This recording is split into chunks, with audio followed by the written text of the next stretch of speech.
Hi there, I hope you're well. If you're a Festool, Mafell or Bosch track saw user, you're going to want one of these.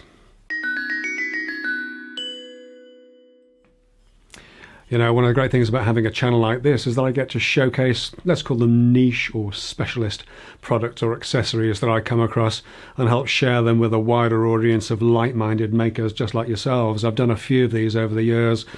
The ones that spring to mind are Button Fix, the FC tools, all the scribing gadgets, the Block Scribe, U-Scribe, Swanky Scribe, all the great stuff from Bench Dogs, and the Strawbite Workshop waist side jigs as well. Of course, I'll link all of those up in the video description down below, but the one I'll be showing you today comes from my YouTube pal Stu over at the Bish Bash Bosch channel. Now, Stu's a one-man band maker installer with a sort of side business of YouTube and is a very experienced track saw user, mostly on the Mafell and Bosch side of things. And we both agree that regardless of the brand of saw that you choose, the one area where the track saw is less than ideal, let's say, is bevel cuts, the kind of long miters that you may end up doing where two finished panels meet. And I think I've said before, this is typically pretty much the only time that I'll routinely clamp my rails down.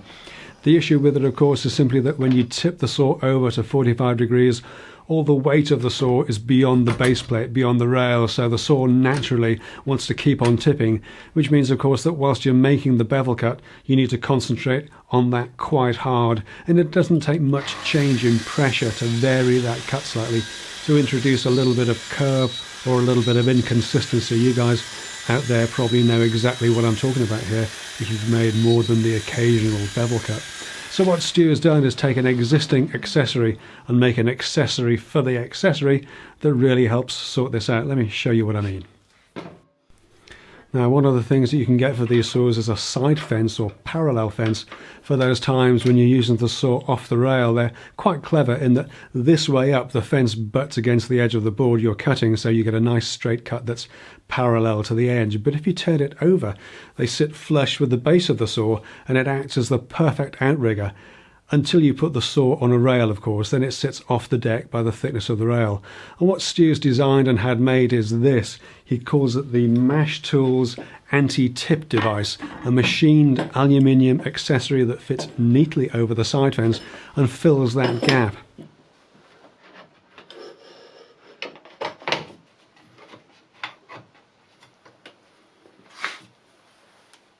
Now, because the grippy strips under the Festool rails in particular are a foam or neoprene rubber, over time they can compress a little, so there's a little bit of fine adjustment available here as well.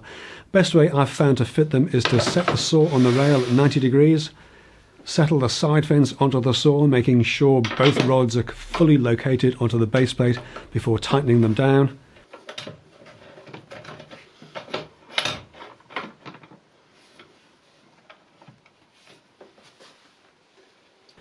And then fitting the anti-tip to the side fence, making sure the base bears against the workpiece.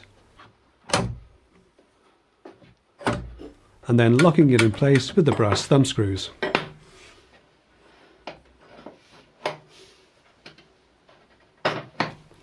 With the position set, you can use the grub screws in the base of the anti-tip to just take up any slack. Do this very carefully though, because over-tightening the grub screws will obviously throw the whole thing out of true. And that's basically all the setup you need. The side fence and anti-tip are now dialed into this rail, and bevel cuts are really easy to make, even one-handed if you feel the need to show off, and are infinitely repeatable.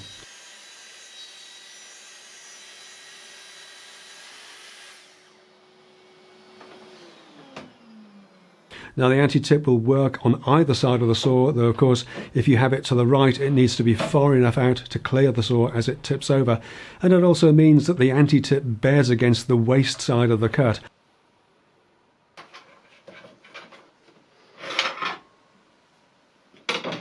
I actually prefer to have it on the left where it falls naturally to the hand and is very comfortable to use.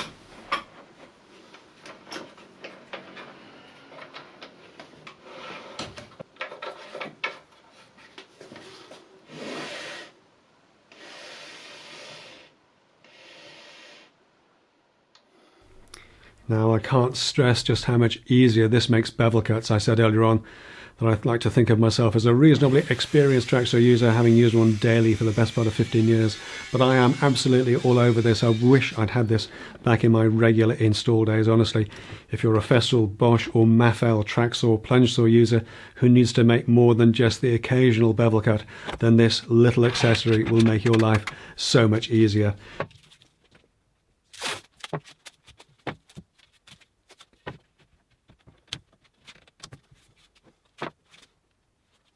Stu is selling this as the Mashtools anti-tip device through the carpenter.co.uk website, links down below, where they are currently available for pre-order.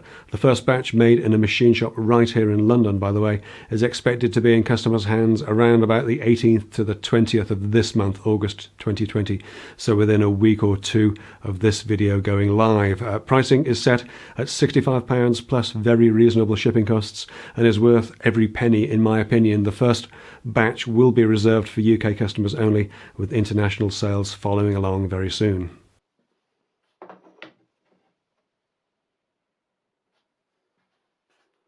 Goes without saying, but I'll say it anyway, I've got no financial interest in this product.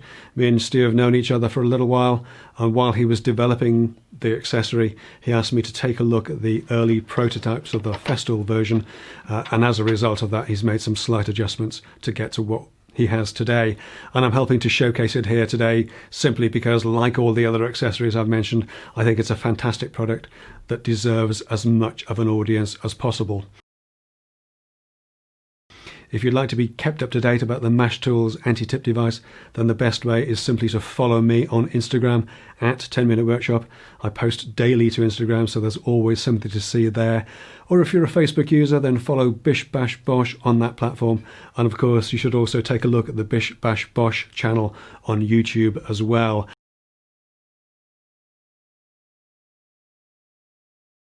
And that's it for this week's video though. Thanks for watching. I hope you enjoyed it, and I hope you found it useful. If you did, then give the video a thumbs up. Do share it freely, and consider subscribing for more weekly workshop videos, or come and join the Patreon party at patreon.com/10minute workshop for additional exclusive content or behind the scenes videos. And I'd like to thank all the folks who do just that, as their contributions really do help me to keep the lights on here and make it possible for me to make regular freely available content like this for the 10 Minute Workshop channel. But that really is it for this week though. Thanks again for watching, and I'll see you next time. Take care.